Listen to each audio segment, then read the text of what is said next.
No va a durar mucho tiempo. Es un repaso de lo más esencial e importante. Entonces vamos a comenzar. El repaso para el parcial. Ya, vamos a comenzar vamos a primero comenzar por la primera semana, que se acuerdan que hemos visto la primera semana como que generalidades, ¿no? Hemos visto qué es parásito y qué es un parásito, qué es un vector y todo eso. Entonces vamos a comenzar. Parásito, ustedes ya saben que es todo organismo que va a vivir dentro de otro. Entonces recuerden que un parásito es aquel organismo que va a vivir dentro de otro. Es aquello que vive dentro de otro. Ya. Y ese dentro de otro, ¿cómo se le llama o cómo le llamamos? Hospedero. ¿Se acuerdan? Hospedero. Ya. El hospedero, su definición es aquel ser, ya sea vertebrado o invertebrado, que va a alojar al parásito. Por eso es que decimos que el que vive dentro del otro es el hospedero.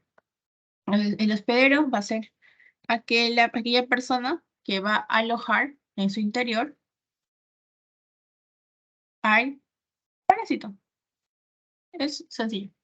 Luego hay tipos de hospedero. Hay tanto hospederos, ¿se acuerdan?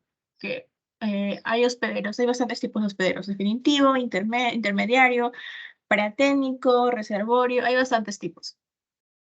Ya, pero ahora primero, antes de pasar a todos los tipos de hospederos, primero me olvidaba mencionarles que los parásitos son eucariotas, pueden ser unicelulares o pluricelulares y también pueden tener un ciclo sexual o también un ciclo asexual.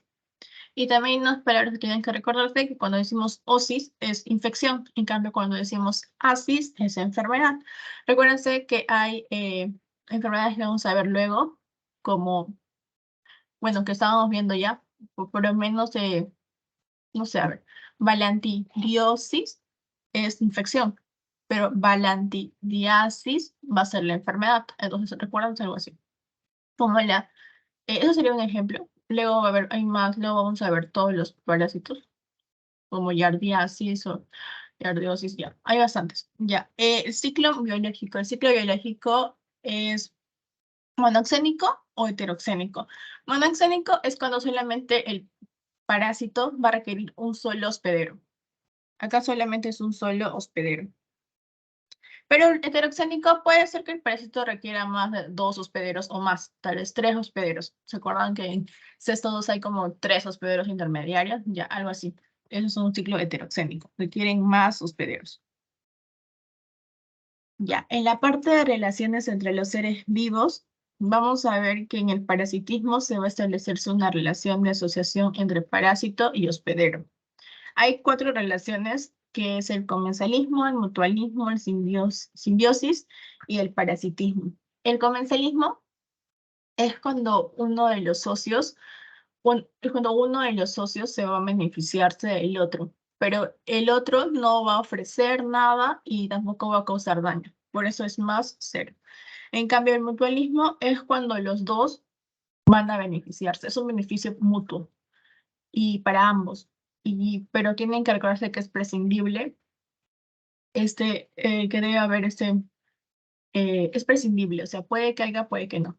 Pero en cambio la simbiosis, ya es un beneficio obvio que para ambos, pero este es imprescindible, o sea, tienen que estar juntos, si no pueden morir o algo por el estilo. Tienen que estar juntos.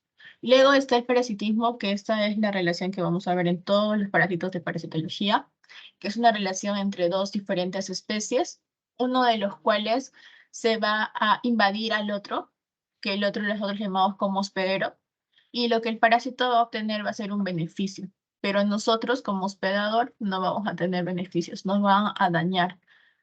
Y esta asociación es obligatoria y permanente, pero para el parásito. Recuérdense, esto es lo que pasa siempre, es por eso es más menos.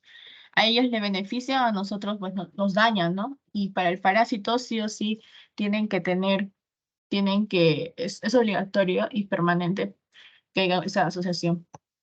Entonces vamos a pasar la parte de hospederos. No, sí, claro, de hospederos. Aunque hay también una parte antes de pasar a periodo de hospederos que me olvidaba decirles los periodos. ¿Se acuerdan que hay dos tipos de periodos? Los periodos de incubación y los periodos prepatentes. Ya, ¿qué era el periodo de incubación? Me acuerdo que sí, en la diapo bien lo remarqué. ¿Qué era el periodo de incubación?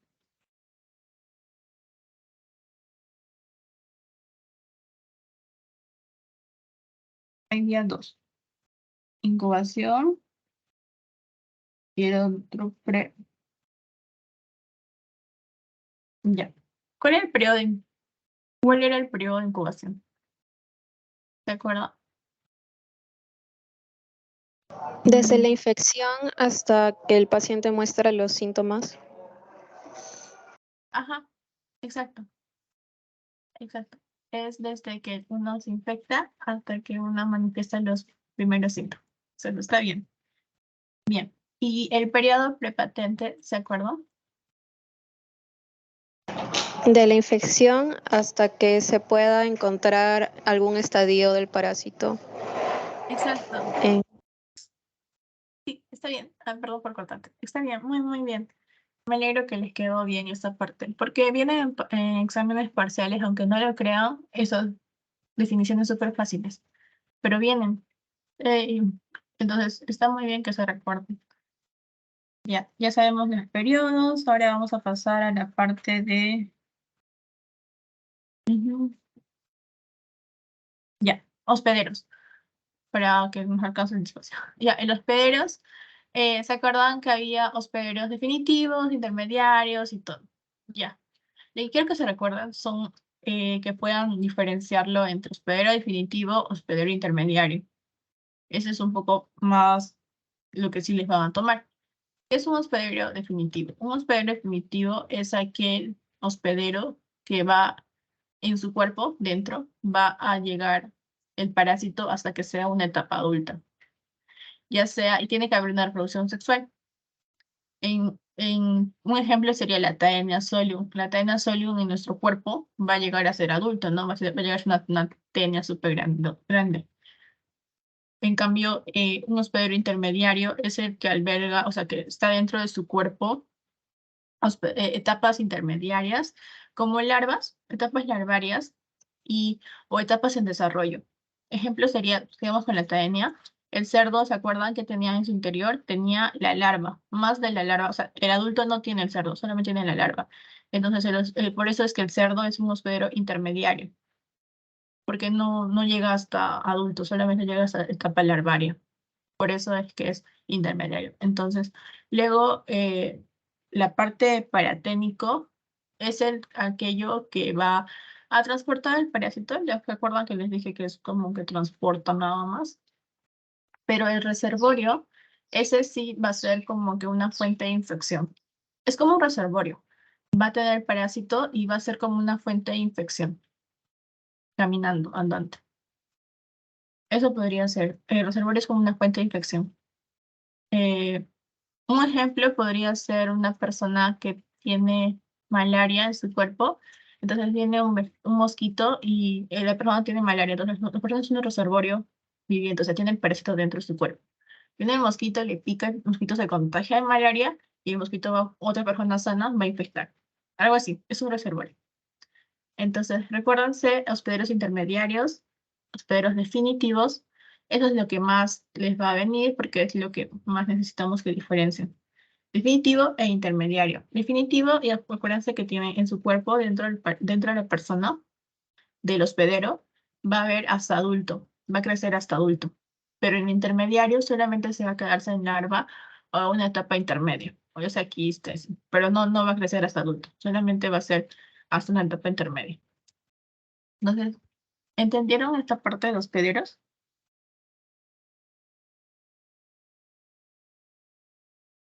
Sí, no. Chicos, si entendieron, reaccionen, por favor. Una reacción, un like, aunque sea, no sé. Sí se entendió. Ya, está bien. En la parte de vectores, solamente existen dos clases de vectores, que son los vectores biológicos y los vectores mecánicos. Lo que sí o sí tienen que recordar o diferenciar de que sea un vector biológico o un vector mecánico es que en el vector biológico, ejemplo el Anopheles o el triatoma, eh, en, en su cuerpo, en su interior de estos vectores, el parásito va a pasar sus etapas, se va a desarrollar en su interior.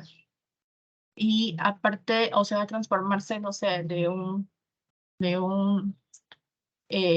sé, dentro de su cuerpo se va a va a multiplicarse o se va a transformarse. La cuestión es que dentro de su cuerpo el parásito va a, va a desarrollarse en su interior.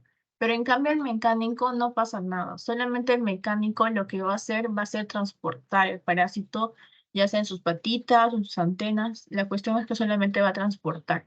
Digamos, pónganse, son huevos, o sea, son quistes y sus patitas están, y hasta quiste va a llegar a su hospedero intermediario, su hospedero definitivo. Nada más. No se va a transformarse. En cambio, el hospedero biológico, pónganse de Atoma infestans o del Anopheles, pongamos del Anopheles, ¿ya? El Anopheles te va a darte el dengue. O también te va a dar el dengue. Entonces, dentro de su cuerpo va a pasar como que etapas. Hay etapas de estos parásitos y entonces dentro de su cuerpo va a tener que desarrollarse para convertirse en infectivo para que pueda picar a otra persona y esa persona recién se pueda contagiarse. Entonces, algo así es. Dentro de su cuerpo tiene que desarrollarse. Tiene que desarrollarse. Tiene que haber un desarrollo o tiene que pasar de una etapa a otra etapa. En cambio, en el biológico solamente es un transporte, nada más. Solo transporta y listo. No se modifica, no pasa nada, solo transporta. Lleva de un lugar a otro. Nada más. Eso sería en la parte de vectores. En la parte de vías y mecanismo de transmisión, ustedes ya saben que es una vía y mecanismo de transmisión porque cada parásito tiene una vía de transmisión, de infección o un mecanismo de transmisión.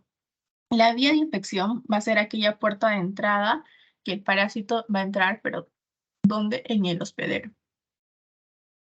Ya sea puede entrar, no sé, por vía cutánea, como estos mosquitos, como el anófeles, por vía sanguínea, te puedes haber contagiado por un trasplante de órgano, un trasplante transfusional, o eh, por vía oral, que es mayormente, vamos a ver ahorita las amebas, por vía oral, diré por vía nasal, vía oral, vía nasal, vamos a ver las amebas, y también por vía cutánea, alguna ameba se contagia.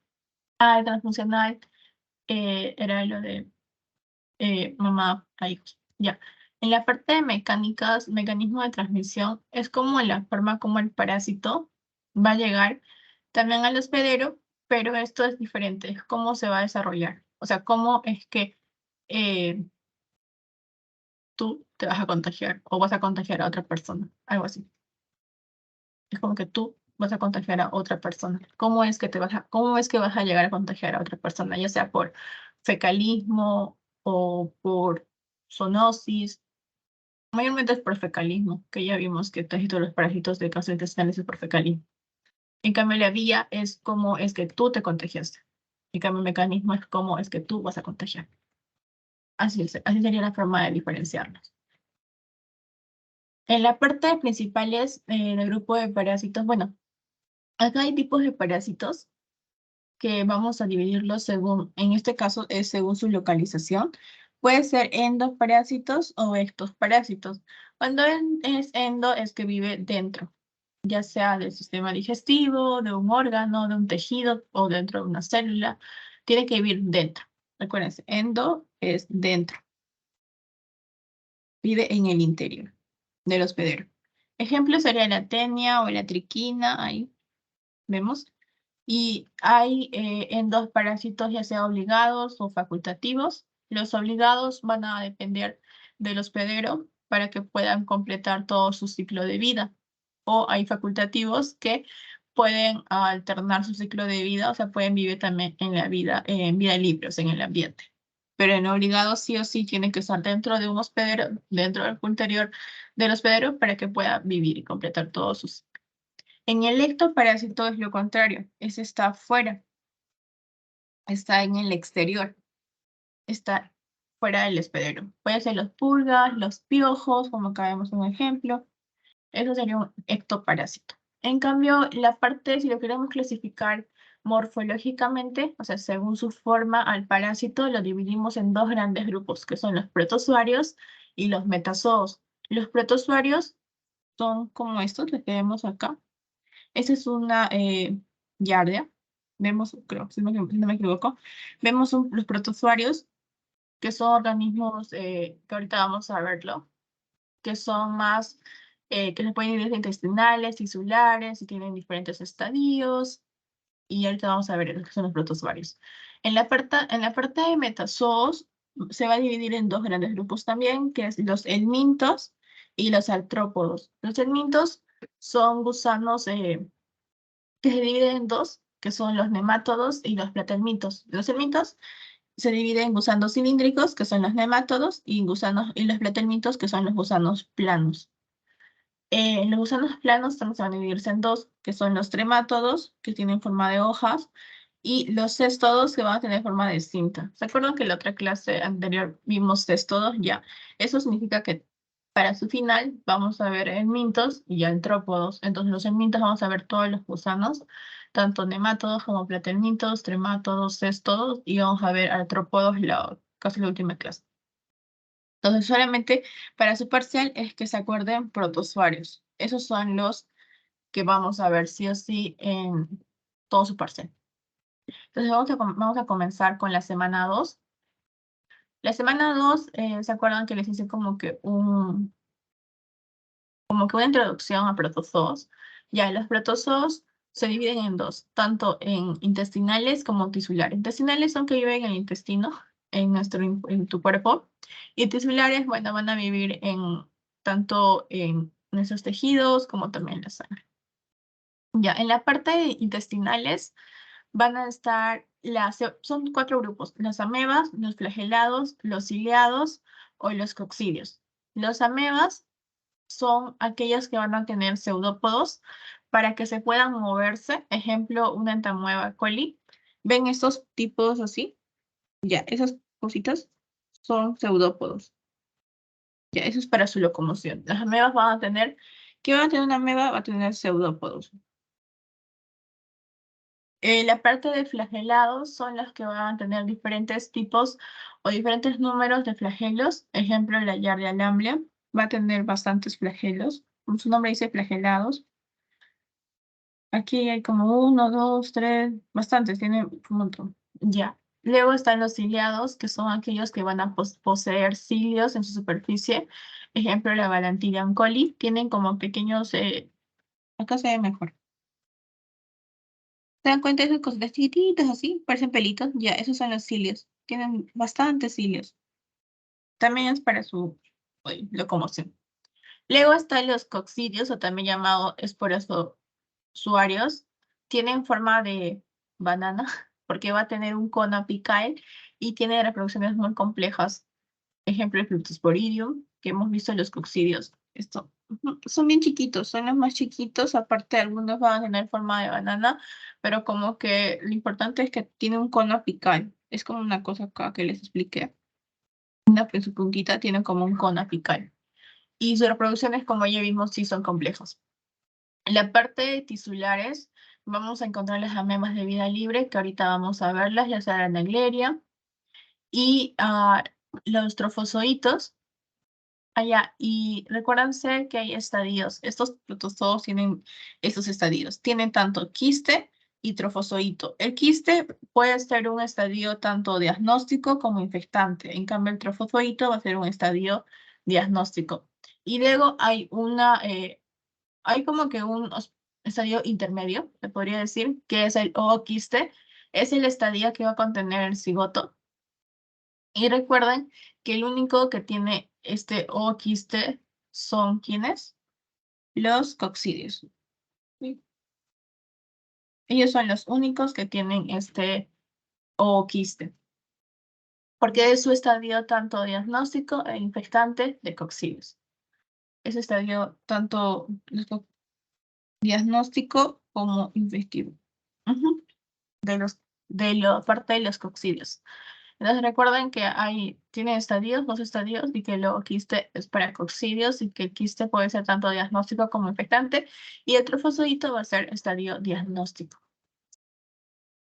Luego vamos a pasar a la parte de métodos diagnósticos, que es la segunda clase. Solamente es como que recordar la parte de métodos diagnósticos. ¿Se acuerdan que hay diferentes tipos de métodos, tanto directos como indirectos o inmunológicos, y falta el PCR, pero ya. Hay 2 grandes grupos, los métodos directos y los métodos indirectos.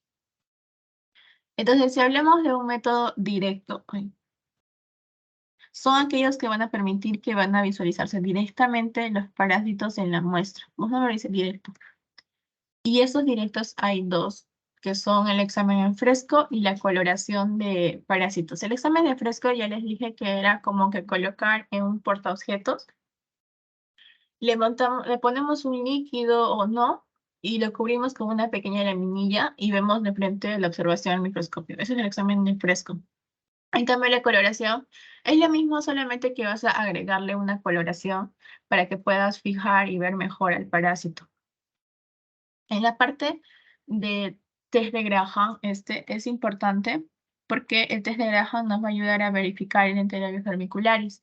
¿Se acuerdan que el test de Graham era, mayormente nosotros lo vemos en materia fecal? Entonces, mayormente son en niños pequeñitos, tanto menores de 5 años, así, son los que se quejan y dicen que tienen prurito, o sea, que les escuece esa zona perianal, y lo que ustedes tienen que hacer es, a la mamá o ustedes mismos piden, pero mayormente es en la noche lo que ellos dicen que les escuece, o se rascan o les molesta.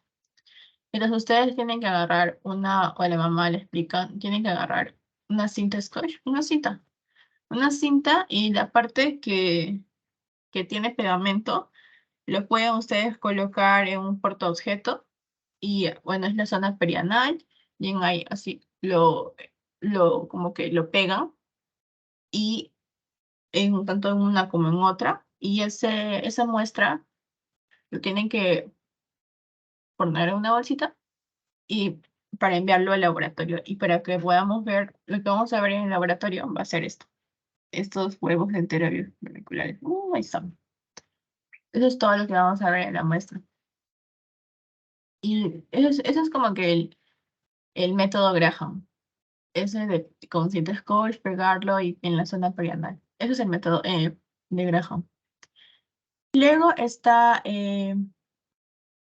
la parte de diagnósticos de coccidios. Tienen que recordarse que usamos el Cien-Nielsen o Kim-Jung modificado. Entonces, recuérdense o Kim-Jung. Para coccidios, ¿con qué método lo vamos a ver? ¿Con Cien-Nielsen modificado o Kim-Jung? Así se llama. Kim-Jung, o bueno, mayormente lo usan como Kim-Jung. Entonces, para coccidios es con Kim-Jung o Cien-Nielsen modificado. Y cuando queremos ver, no sé, protozoos, pero que sean hemáticos, o sea, que estén en la sangre o en los tejidos, tenemos que utilizar el método de gota gruesa o frotis. ¿Se acuerdan que gota gruesa era en lámina, en la muestra lo colocamos una gotita tal cual, y lo cubrimos nomás con la laminilla y observamos directamente al microscopio? Ese es el método de gota gruesa. En cambio, el método de frotis es agarrar la lámina, la gotita de sangre, lo esparcimos claro, sí, lo esparcimos y hacemos un frotis, como un frotis, y eso a modo que las células se van a volver planas, y así vamos a poder observar mejor en el microscopio. Es el método de Flotis.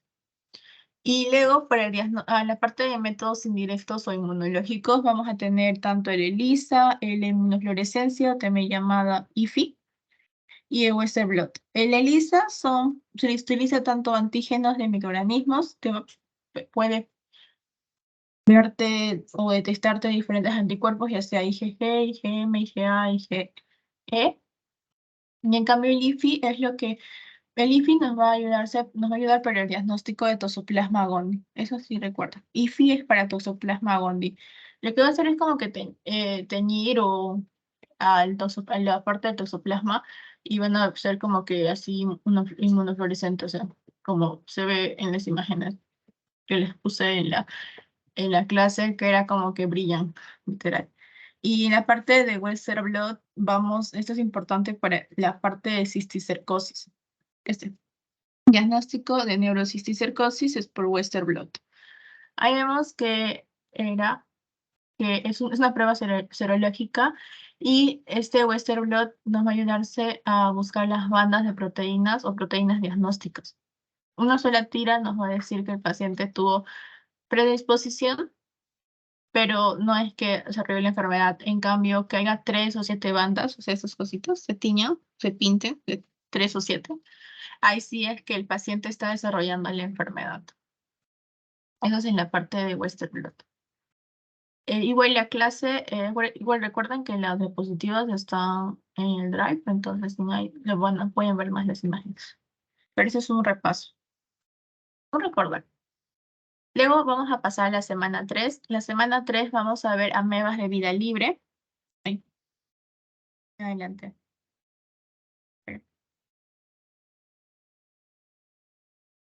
Está un poco raro. Ya. Ujú. Ya.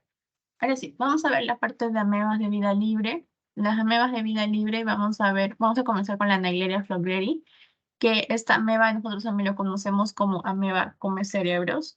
El mecanismo de infección es tanto por inhalación o aspiración en agua de los trofozoitos. Entonces, tiene estadios, son 3 estadios. El trofozoito se divide en ameboide, que va a tener lobopodios, y flagelados, que va a tener 2 flagelos. En la parte de flagelados es el estadio que no se va a poder reproducirse y los quistes es el estadio que no vamos a poder observar en nada de los tejidos. El quiste no se observa, lo que se observa es el trofozoito. Entonces, en la parte de patogenias, ¿qué enfermedad te va a darte la Naegleria fowleri?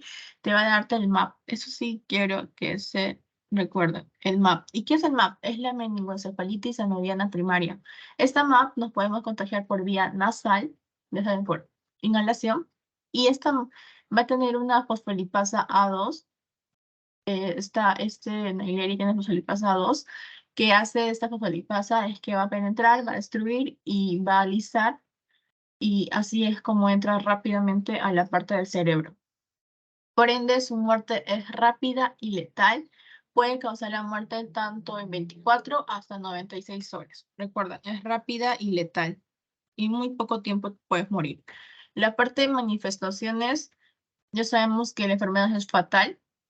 A los 2 o 7 días recién vas a presentar recién vas a ver alguna manifestación, y los síntomas y signos los puedes ver 1 a 7 días después de la exposición. La parte del periodo de incubación es entre 24 a 48 horas, y esta MAP lo que te va a darte, aparte de la meningoencefalitis anuviana primaria, su manifestación va a ser la meningoencefalitis necrotizantes hemorrágicas. Y los síntomas o signos también van a ser cefalea, náusea, rigidez de nuca, estado mental alterado, convulsiones y coma. Y también la presión intracraneal va a estar aumentada. Y también vas a tener herniaciones. Si se dan cuenta, la parte de estos síntomas o signos son más del sistema nervioso central. Entonces, casi todas las amebas que vamos a ver ahora van a tener casi los mismos síntomas y signos. Pero recuerden que la Naegleria fowleri te da la meningoencefalitis anuviana primaria, y que es por vía nasal lo que te contagias, y que es la más rápida y fatal. Es la que te mata más rápido. Puede ser entre 24 a 96 horas.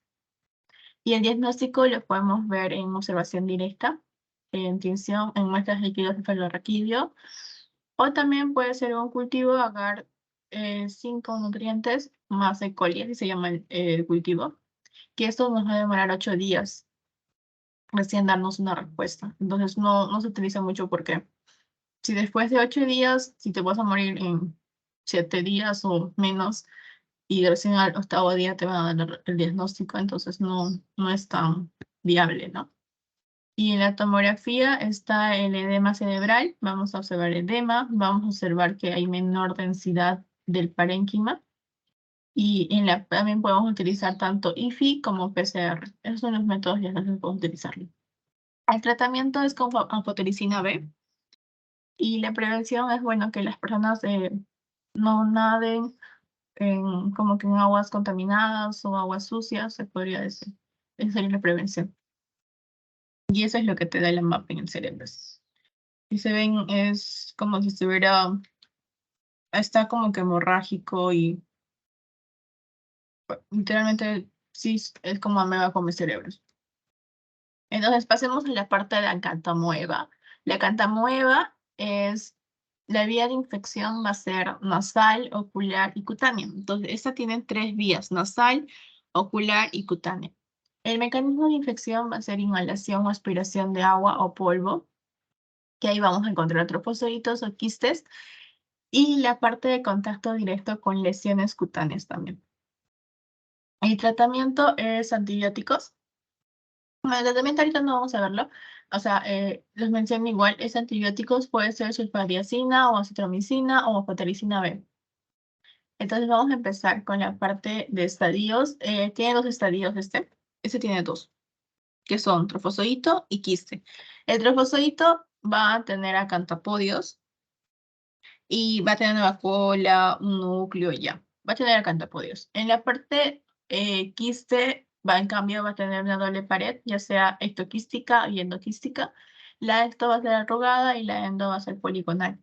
Y ambos estadios se van a encontrarse en tejidos, ambos, los dos. En cambio, ¿qué te va a causar la cantamoeba? La cantamoeba te va a causar, se podría decir, 3 enfermedades. La EAG, la queratitis amebiana y, bueno, infecciones diseminadas, ¿no? Ya. La EAG, que es la más importante, que es la encefalitis amebiana granulomatosa, también es fatal, en 8 días a 2 meses te puede matar, y son en granulomas necróticos focales. Vas a ver áreas hemorrágicas y edema. ¿Cómo que esa es la imagen? Va a haber granulomas necróticos focales y áreas hemorrágicas, que es lo que se ve blanco, y también edema. La parte de queratitis amebiana, o también conocido como CAP, son una infección a nivel de la córnea, y lo que ustedes tienen que recordarse es que mayormente o factores de riesgo es en personas que tienen lentes de contacto.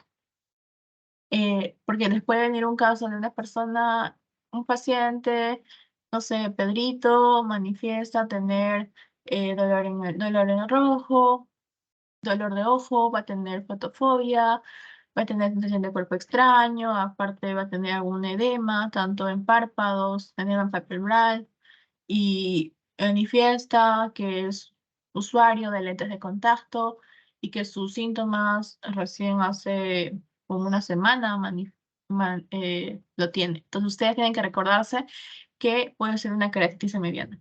Si ustedes leen lentes de contacto, marquen queratitis mediana, que es lo más, es el único que tiene como que factor de riesgo. En la parte de dificultades visuales, pero también te puede causarte una dificultad visual, tanto permanente hasta una ceguera. Y en la parte de infecciones diseminadas cutáneas, ahí va a ser infecciones a otros órganos y tejidos, ya sea riñón, hígado, corazón, pulmones y piel. Estas infecciones diseminadas va a ser porque por vía cutánea vamos a observar tantos nódulos, pústulas, pápulas, puede ser en cara, tronco o extremidades. En la EAG los síntomas son más como dolor de cabeza, fiebre, náuseas, aumento de la presión intracraneal, también va a haber fotofobia o afasia, estado mental alterado, ya sea la persona va a estar irritable, va a haber convulsiones o pérdida de la conciencia. En cambio, la queratitis, ya les dije, puede ser dolor de ojo, enrojecimiento, visión borrosa, fotofobia, sensación de cuerpo extraño, un edema tanto en la conjuntiva como en los párpados. Entonces, eso sería la parte de síntomas y signos. Y el diagnóstico es, como ya les dije, hay un cultivo que te demora entre 7 a 20 días de dar tu resultado. Y en la parte, si quieres diagnosticar o ver si la persona tiene encefalitis amebiana granulomatosa, va a ser una tomografía, que en ahí vamos a ver las anormalidades que ya les mencioné, granulomas necróticos. Vamos a ver esto, literal. Y en la parte de una resonancia vamos a ver tanto edemas y algunas lesiones. Y en la parte de queratitis vamos a ver acá la queratitis. La queratitis se hace con un examen, como es para el ojo. Se hace un examen cofocal en vivo para observar si la persona tiene gastritis amebiana. Entonces vamos a pasar a la parte, ya todo claro en la parte de Naegleria y bueno, ahora Acantamueva para terminar con Malamutia y ahí se acaba la semana 3. Sí,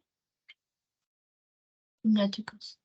¿Alguna reacción online? Ya saben ustedes, para ver si es que está todo claro. ¿O alguna pregunta?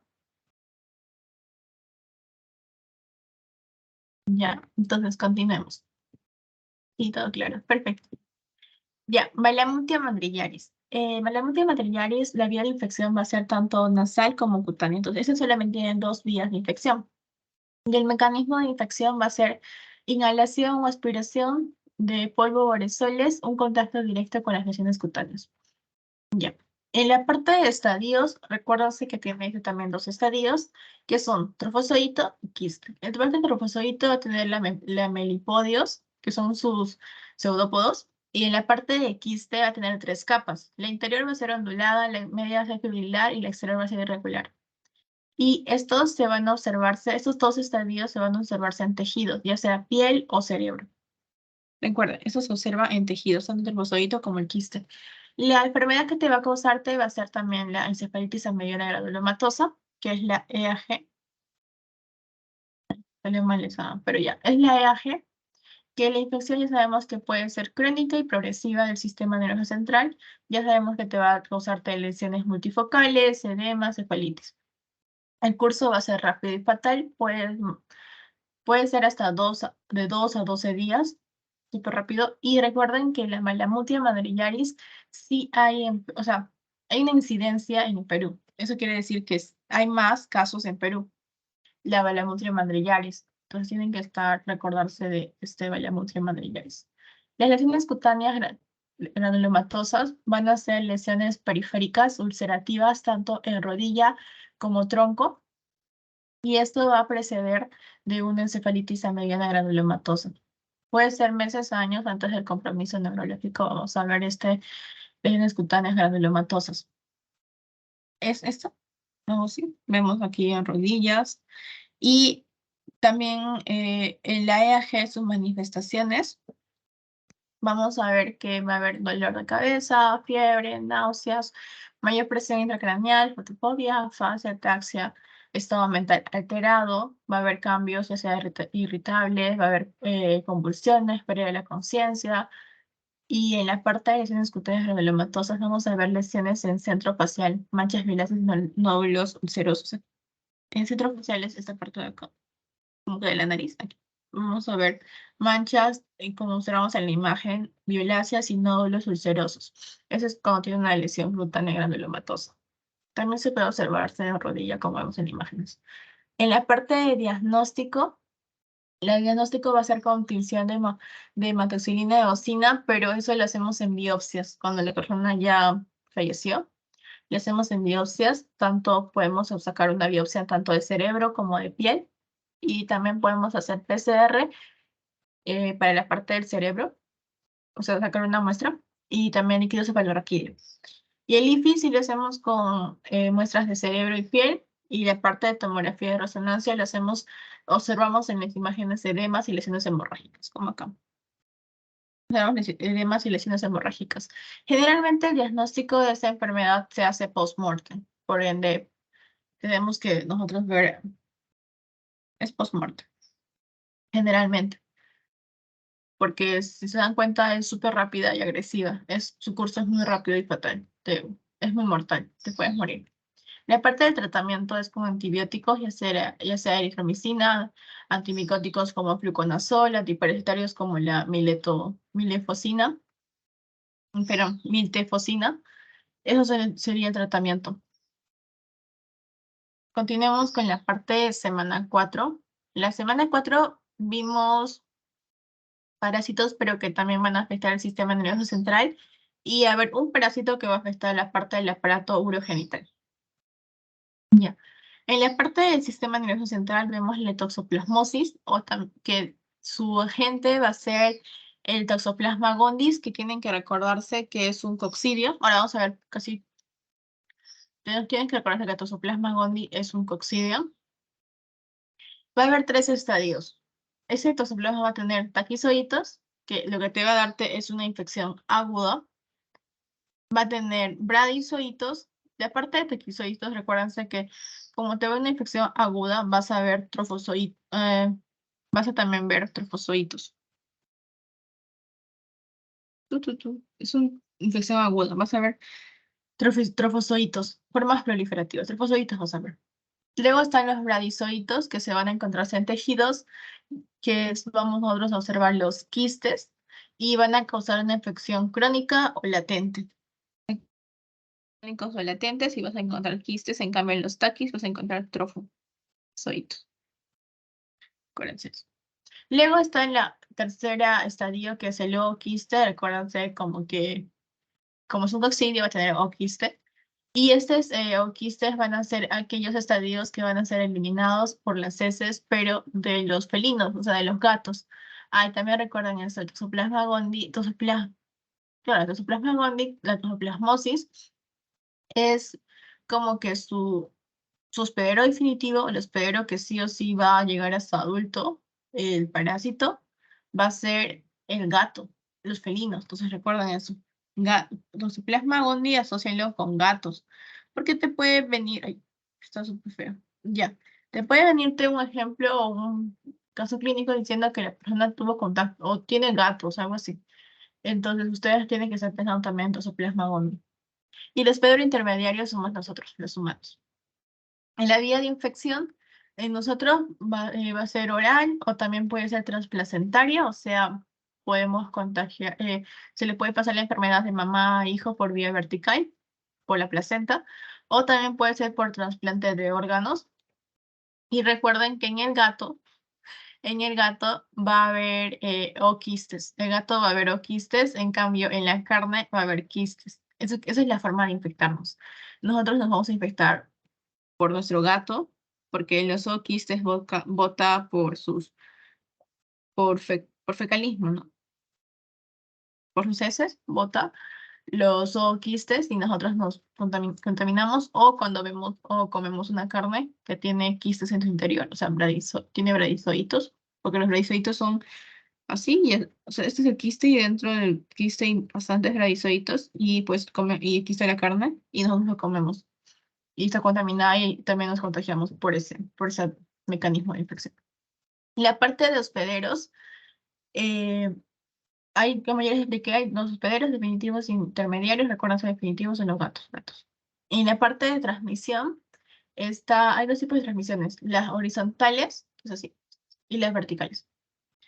La parte, diré, horizontal sí, y la parte vertical. Ya, la horizontal es cuando es por fecalismo, por cuando comemos los zooquistes, ya les dije, de los gatos.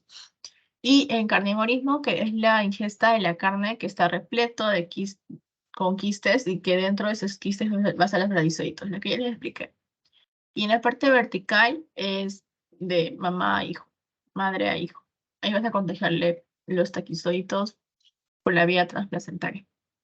Y enfermedad y síntomas, hay como que 4 tipos de enfermedades: la aguda adquirida en pacientes inmunocompetentes, aguda adquirida o reactiva en pacientes inmunodeficientes, la congénita, que esa es la que es por vía transplacentaria, y la toxoplasmosis ocular, que también te puede dar toxoplasma en parte de los ojos. El diagnóstico va a ser inmunológico, va a ser por IFI, ELISA, Western blot, una tomografía o una resonancia, un PCR, y el TORCH es una prueba que se utiliza para la toxoplasmosis congénita. Y las muestras que vamos a utilizar va a ser tanto sangre, suero, líquidos cefalorraquídeo y biopsias. Esta parte de acá, esta parte de acá es para que vean el diagnóstico serológico de la toxoplasmosis. Tú le realizas una IgG o IgM, ya sea un ELISA, le realizas a la persona y te va a salir si la persona, acuérdense de esta parte, IgG es para infección crónica, IgM es para infección aguda. Entonces, si su IgG está negativa, o sea, infección crónica está negativa, pero su infección aguda, que es la IgM, está positiva, entonces hay una sospecha alta de que la persona tenga una infección aguda. Y si su IgG e IgM está positivo, los dos están positivos, tanto la crónica como la aguda, es que no se confirma una infección aguda. Entonces es como que pensando de que tal vez la persona pudo contagiarse antes o mejor es que le tomes otra muestra. Le tomes solamente una IgG para confirmar si es crónica o fue crónica la enfermedad. Y si las dos te salen negativas, tanto la IgG como la IgM, es que la persona no tuvo ni tiene la enfermedad, nada, no hay. Y en la parte de IgG positiva, o sea, la infección crónica y la infección, te sale positiva infección crónica, infección aguda te sale negativa, es que la persona tuvo la infección, pero hace ya un año. Por eso es crónica. Entonces, eso sería para que puedan diferenciar, para que puedan ver la parte de diagnóstico. Solo recuérdense que IgG es crónico y IgM es agudo. Con eso lo sacamos al toque. Luego pasamos a la parte de cisticercosis, que nos da la Taenia solium y nos da la cisticercosis. El agente causal es la larva cisticerco de Taenia solium. Recuérdense que el humano va a adquirir la cisticercosis cuando ingiere huevos de Taenia solium.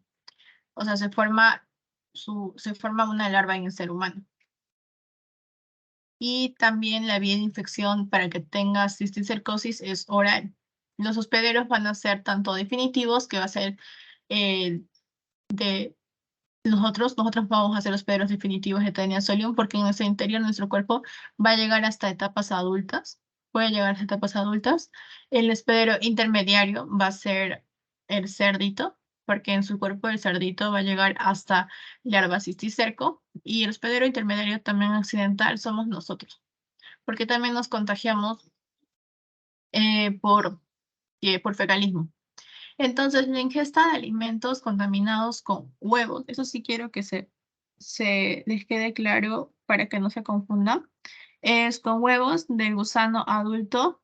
Cuando tú comes el huevo, voy a entender más que una imagencita. Cuando tú comes el huevo diré, ¿qué vas a tener en tu cuerpo? Vas a tener la larva de cisticercosis, la larva cisticerco. Y la larva cisticerco, ¿qué es que te va a causar cisticercosis? Eso tienen que ver. La larva cisticerco me causa cisticercosis. Entonces, si yo como un huevo de Taenia, ¿qué voy a tener en mi interior? La larva. Entonces, ¿qué me va a causar la larva? Me va a causarme cisticercosis, ¿no? Ya cuando llega al cerebro se le llama neurocisticercosis, pero es la misma cosa. Quieres comer un huevo para tener neurocisticercosis también. Ya. Luego, cuando tú comes, pero carne del cerdito que tiene la larva cisticerco, tú vas a tener teniasis. ¿Por qué? Porque estás comiendo la larva. Entonces la larva en tu cuerpo va a crecer hasta convertirse en adulto. ¿Y cómo se llama cuando tienes un adulto en tu cuerpo? Se llama teniasis. Uy, ya, está feo, pero ya, se llama teniasis. Entonces, la enfermedad y síntomas es, cuando tienes teniasis, va a estar en tu intestino delgado. Cuando tienes cisticercosis, va a estar en tu tejido, o sea, en tu músculo. Y cuando tienes neurocisticercosis, es que esta larva, esta cosita, se fue a la parte de tu cerebro. Por eso es que es neurocisticercosis. Y el diagnóstico de cisticercosis o neurocisticercosis es con Western blot o con una tomografía. En la imagen vamos a ver como que, aquí está. Ya, muy chido. Ya, esta imagen vemos acá que la persona, o sea, aquí está. Nosotros vamos a ingerir la carne del cerdito que va a tener cisticercos, o sea, la larva cisticercos, ya sea crudo o mal cocida, estamos comiéndolo. Luego, en nuestro intestino, los cisticercos van a madurarse hasta convertirse en adultos. Y cuando tienes el adulto que tienes, teniasis, ¿no? Ya. Y ahí, estos teniasis va a tener prolótides grávides, que estos van a liberar los huevos, y así es que tienes aquí tu huevo, tu prolótide. Este huevo, el cerdito o otro ser humano, primero vamos a comenzar con el cerdito. El cerdito lo va a consumir. Y así es que sus tejidos, este huevo, en su tejido del cerdito, va a tener la larva. Y así es como que te contagias. te contagias de teniasis, así, ya. Pero ahora vamos por la parte de cisticercosis. Es que tú, por fecalismo, consumes un huevo de Taenia solium, y estos huevos se van a convertirse en unos oncoesfera que hace es que penetre la pared intestinal y así en nuestro cuerpo vamos a tener la larva de cisticerco. Esta larva va a estar en nuestros músculos, ahí se adhiere en los músculos u otros órganos y cuando ya pasa la parte de tu cerebro, el sistema nervioso central, es que tienes neurocisticercosis. Así es. ¿Alguna pregunta de esta parte? ¿De esta parte? ¿Todo claro, chicos? Ya saben, manitos arriba, si está todo claro. Porque para que recuerden que es un repaso, entonces todos tenemos que, a todos que darle claro por su examen. Ya, entonces continuemos. Toxocariasis. La toxocariasis, nosotros lo conocemos como toxocariasis, lo que te da el agente causal va a ser el Toxocaria canis o felis, y lo que te va a causar toxocariosis es la larva migrans. ¿De quién? De Toxocaria canis y Toxocaria felis. Recuérdense, la larva migrans.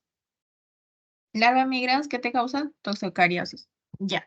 La infección va a ser oral y los hospederos van a ser tanto definitivos, va a ser el perro o el gato, ya sea canis para perro y felis para gato, y el paraténico va a ser el hombre, nosotros. Estamos ahí por accidente. En humanos, nunca el adulto se va a convertirse en... Nunca va a llegarse, en nuestro cuerpo nunca va a llegar a ser adulto, siempre va a ser larva, porque somos paraténicos. En cambio, las larvas adultas, lo que sí se va a convertirse en adulto dentro de su cuerpo va a ser en perro o gato.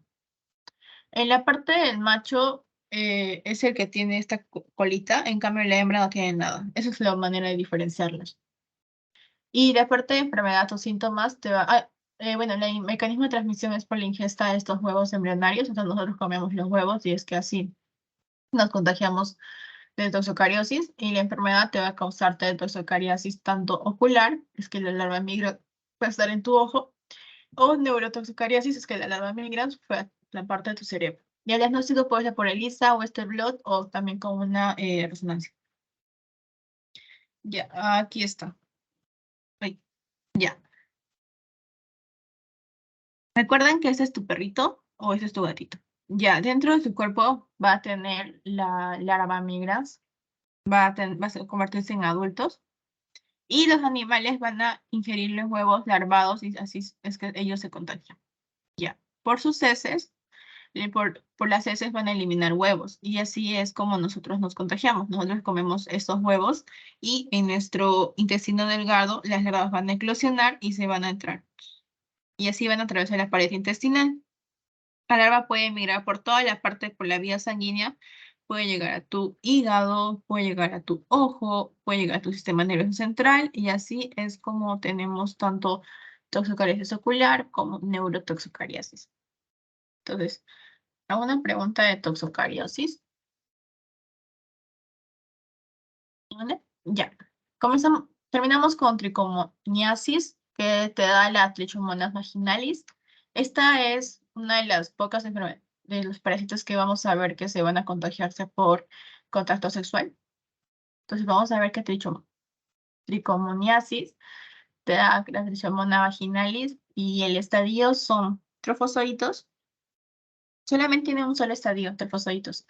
El trofosoditos se llama trofosol labil, se destruye en temperaturas mayores a 40 grados y mayormente les gusta estar en lugares húmedos y por eso es que sobrevive, les gusta estar también en la orina, sobrevive más de 24 horas y en lugares húmedos sobrevive hasta 24 horas. Les gusta que el pH sea alcalino, que es favorable para que ellas puedan vivir y se van a alimentarse de bacterias y exudados celulares. En la parte de patogenia, ¿qué te va a causarte? Te va a causarte una secreción vaginal o uretral o prostatitis en caso de varones. Y también te va a causarte una leucorrea, que es la infiltración de leucocitos. También te va a causarte prurito, que es como que te escuece. Y ardor e irritación en la zona íntima, tanto de varones como mujeres. Vemos que el mecanismo de transmisión es por contacto sexual o por compartir prendas íntimas, y los síntomas o lo que vemos mayormente es secreciones malolientes. Así es como te reporta tu paciente, ¿no? Que observó eso, que le escuece, que le arde. Ellos creen que es una ITU, o sea, una infección del tracto urinario, pero tal vez sean tricomoniasis. Ya. En la parte de la imagen, acá observamos que tiene un asostilo, bueno, tiene un asostilo, y ese es su asostilo. Y también tiene citoplasma granular y vacuolas digestivas. Eso no es importante que lo sepan, esto es más para práctica. Lo que sí tienen que recordarse es que el Trichomonas vaginalis va a estar en la parte genital, tanto de la mujer, o también tanto del hombre, que va a estar en las próstatas, ¿no? Y se va a replicarse por vía binaria, ven que se dividen en dos, así. Y el parásito no va a tener quiste, solamente va a tener, ¿qué estadio? Trofozoito, nada más. Y no va a vivir en el medio exterior, siempre tienen que vivir en tus genitales. Entonces, recuérdense que solamente tienen trofozoito. Y es una de las pocas enfermedades que se transmite entre humanos, porque somos su único hospedero conocido. Y principalmente esas tricomoniasis se contagian por contacto sexual.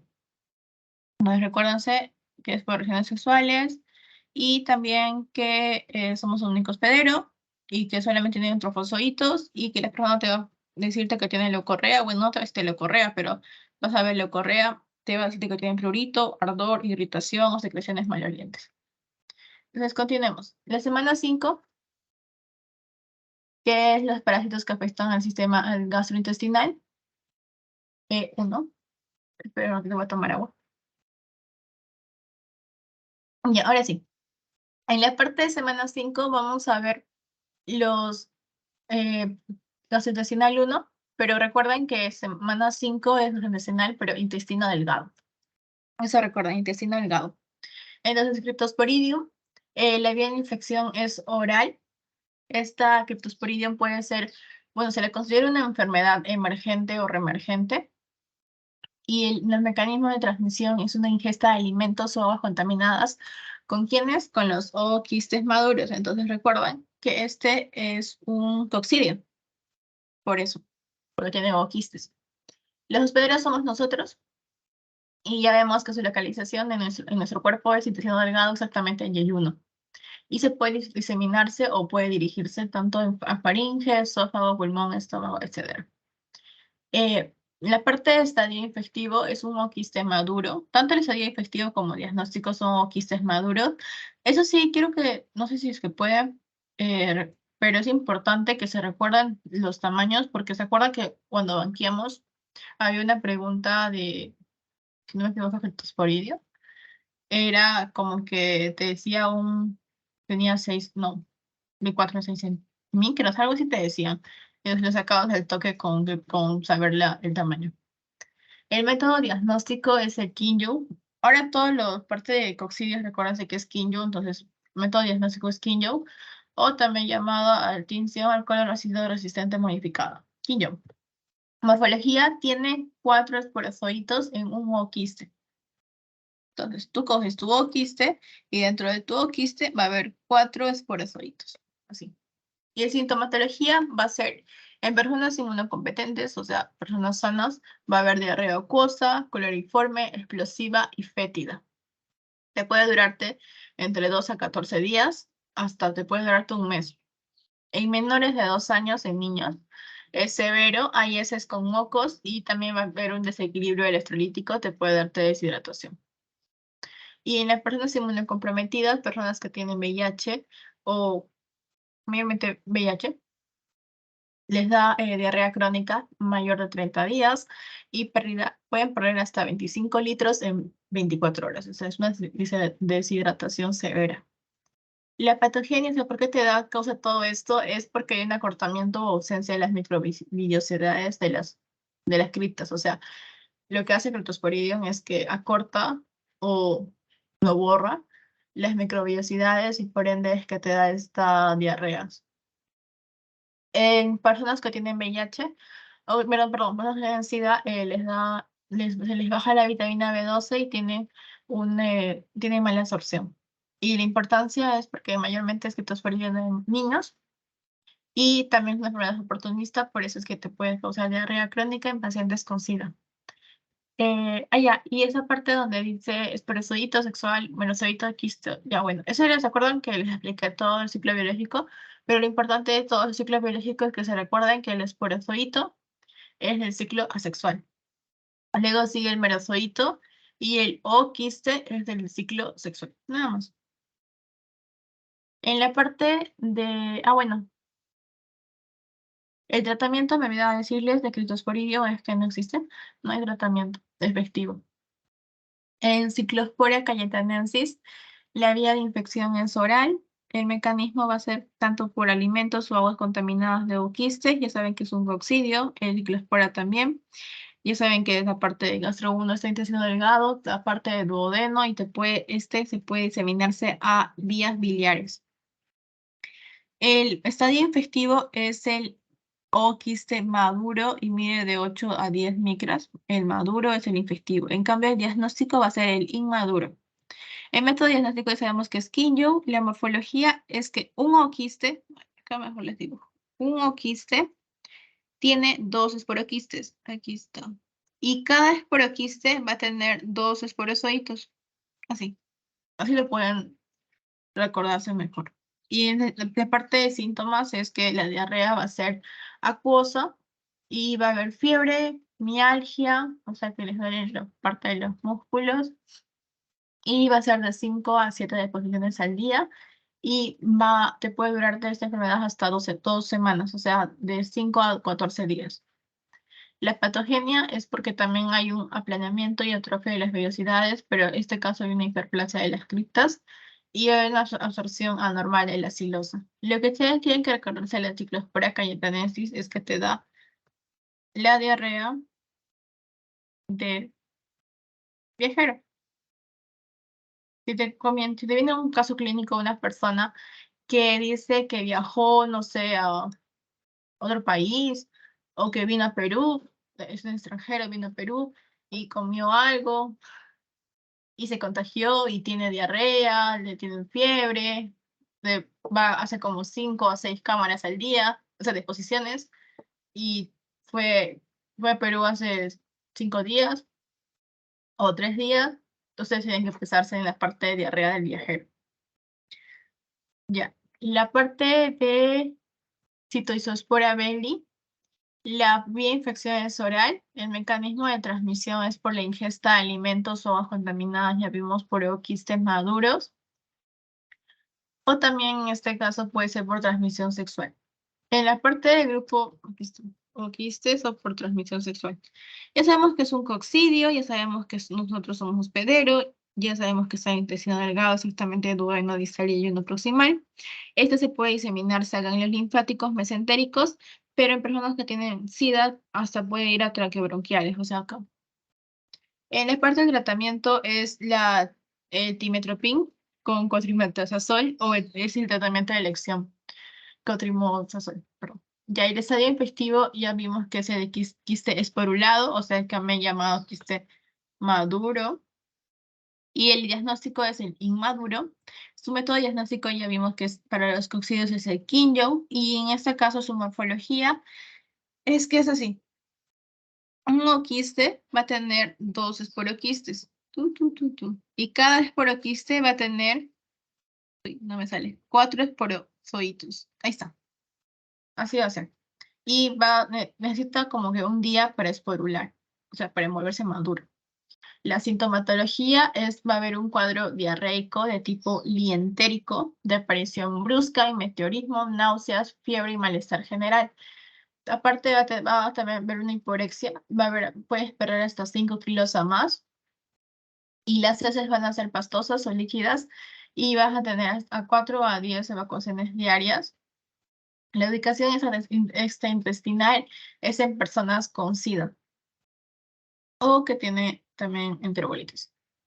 La parte de patogenia es lo mismo, acortamiento, ausencia de microvellosidades, pero esta es que va a llegar hasta una invasión de la lámina propia del intestino grueso. Por eso es que es más podría decirse agresivo. La importancia es que es diarrea crónica en pacientes con SIDA y también es altamente frecuente en niños. En la parte de Giardia lamblia, esta Giardia lamblia va a ser el único flagelado que hemos visto hasta ahora. Todos eran coccidios, ¿de acuerdo? Ahora vamos a ver un flagelado, que la vía de infección es oral, el mecanismo de transmisión es por la ingesta de alimentos o aguas contaminadas con quistes, y el hospedero somos nosotros, pero también hay reservorios como perros, ratas, etc. La localización de intestino delgado exactamente en duodeno. El estadio infectivo en este caso es perdón, ya. Es quiste y el diagnóstico es tanto quiste como trofozoitos. El método diagnóstico va a ser por heces. Le hacemos un coproparasitológico y también puede ser por ELISA. La morfología es que va a tener, este es un trofozoito y si se dan cuenta tiene forma de gota, ¿no? Como una lágrima. Va a tener 8 flagelos y ya. En cambio el quiste va a ser ovoide, va a ser un redondito y nada más. La sintomatología es, cuando es aguda te va a darte duodenitis, diarrea, estetorrea, pero cuando la persona tiene giardia lamblia crónica, giardiasis, te va a darte un síndrome de mala absorción. Eso es importante, síndrome de mala absorción. Y también hay otra forma que es asintomática. La parte de patogenia es que inflaman las mucosas y por ende hay mala absorción de nutrientes. Y es importante en pacientes con SIDA y porque le da diarrea. Y también es autolimitado en general. Pero recuérdense, diarrea lamblia, síndrome de mala absorción. Ahora pasemos a la semana 6. ¿Alguna pregunta? La semana 6 es un poco más corta. ¿Todo claro? Ya. Entonces empezamos, pasemos a la semana 6, que son parásitos que afectan a su... Son gastro 2, gastrointestinal 2. Como son dos, vamos a ver ahora la parte de intestino grueso. El 1 era intestino delgado, ahora es 2 intestino grueso. Vamos a ver la entamoeba histolítica.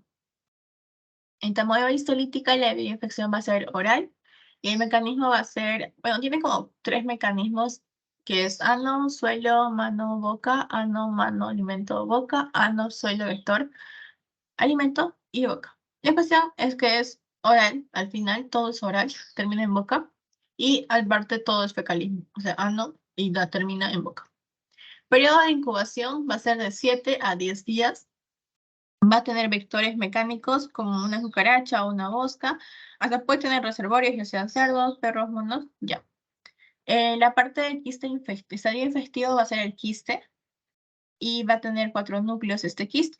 El estadio diagnóstico va a ser trofozoito y también va a ser se va a dividir por fisión binaria. El hospedero va a ser el hombre, nosotros, y su localización en nosotros va a ser intestino grueso exactamente en colon.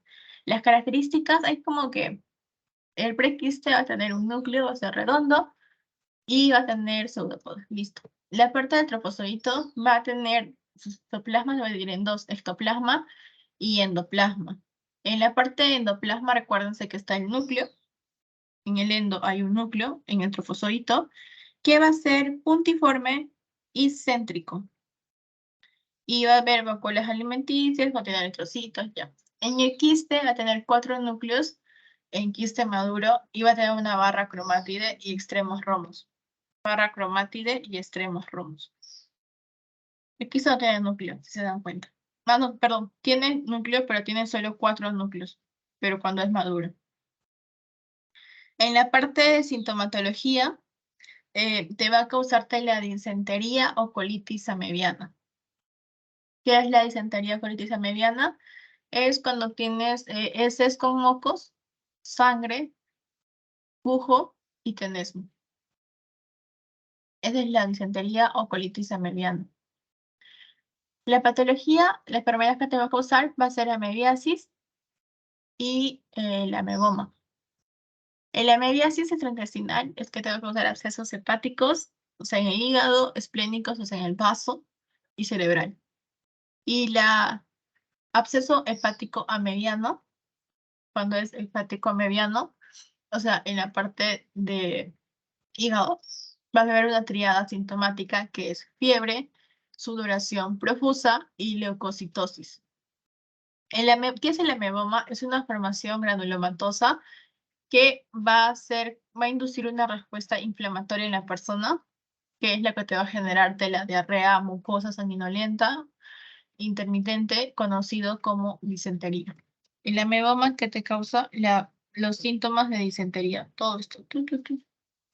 Y cuando es extraintestinal, recuérdense que va a ir por la parte de los vasos sanguíneos, va a penetrar la parte de vía porta, va a llegar al hígado, de ahí se puede irse a pulmón y a veces hasta puede llegar al cerebro.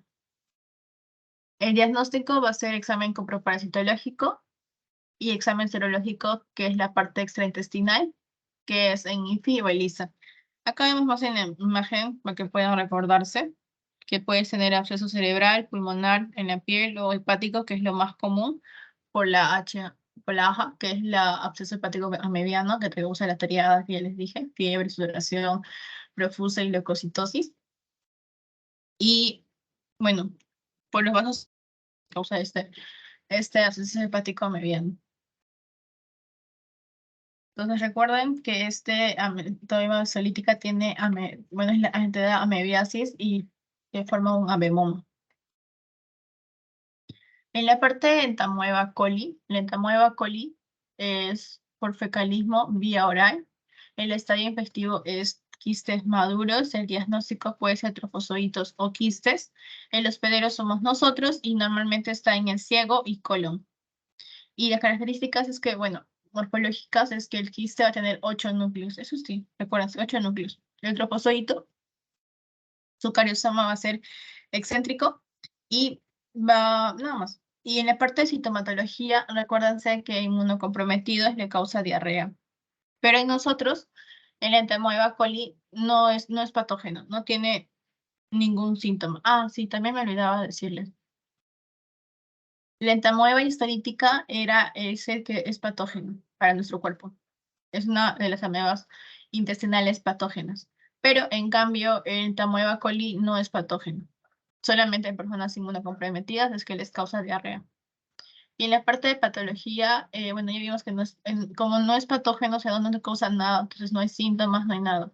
Y en el diagnóstico es análisis directo sin heces, o también puede ser por métodos de concentración o tensiones especiales, ya sea tricómina, amatocilina férrica. Ujú.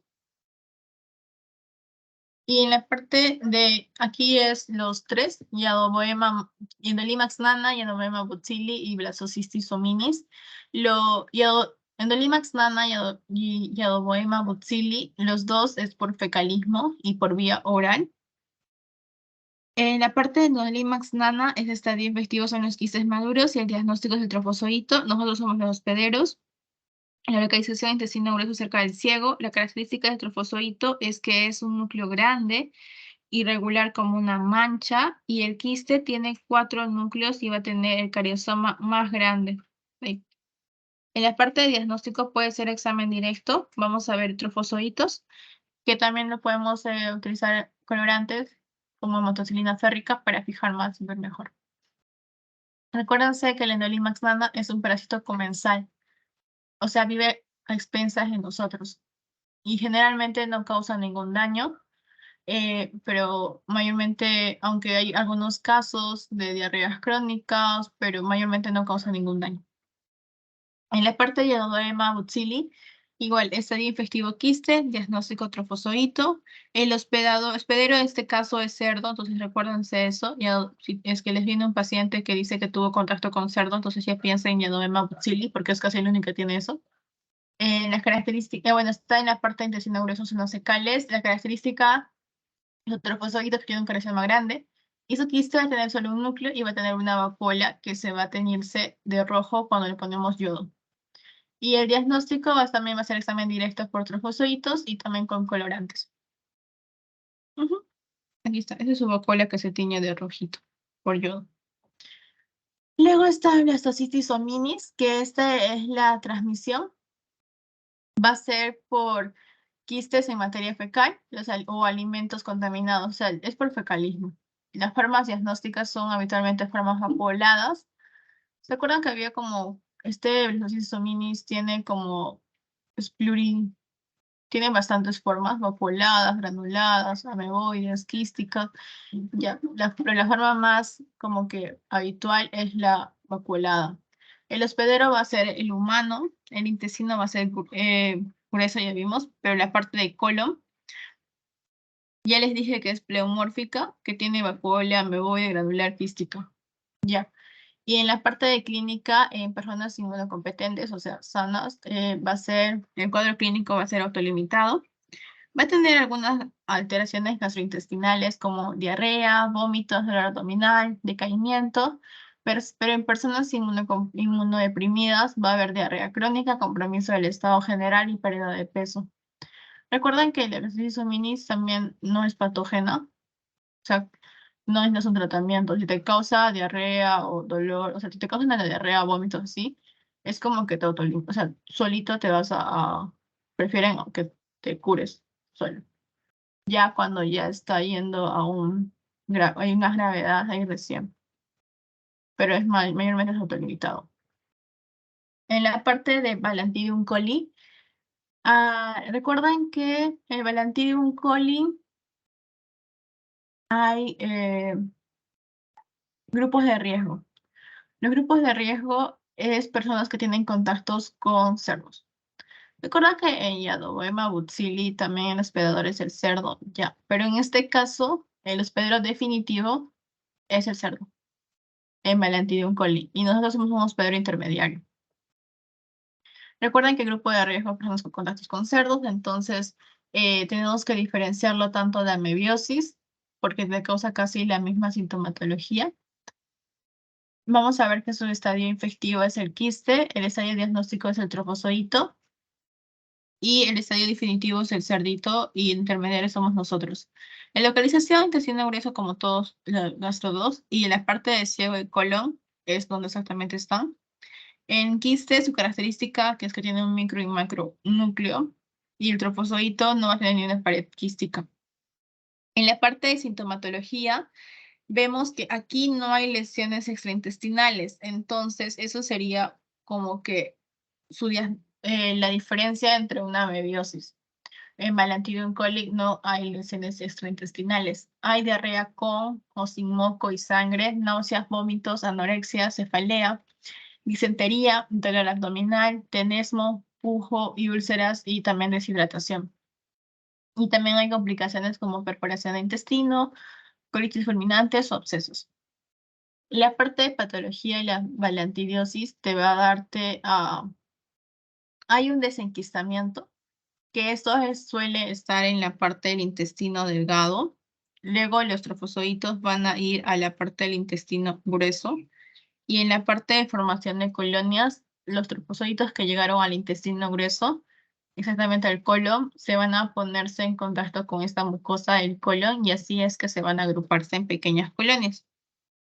Y recuerda, como es una formación de colonias, literal su nombre, y luego luego vas a pasar la parte de ulceración, que porque Balantidium coli va a tener una acción lítica, entonces va a haber una infiltración celular en la periferia, va a haber una lisis que va a ser favorecida justamente por el movimiento de este trofozoito, y también va a haber una secreción de hialuronidasa. O sea, va a haber ulceraciones. Es una fase de ulceración. Y en la parte de diagnóstico es que lo vamos a ver o lo vamos a diagnosticar por examen de heces. Vamos a observar en el examen de heces, vamos a observar tanto los trofozoitos o los quistes. Y cuando hacemos una biopsia a las úlceras que también producen estos Balantidium, podemos también observar ahí. También podemos hacer biopsias a estas úlceras. Bueno, aparte de eso, la Balantidium colin solamente tienen que recordarse, aparte de eso, que es un diagnóstico clínico diferenciales con amebiosis. Eso sí, recuérdense que a veces se confunden una balantidiosis con una amebiosis. Pero recuerden que Balantidium no tiene lesiones extraintestinales. Nada más. Eso sería todo. Vamos a parar la grabación.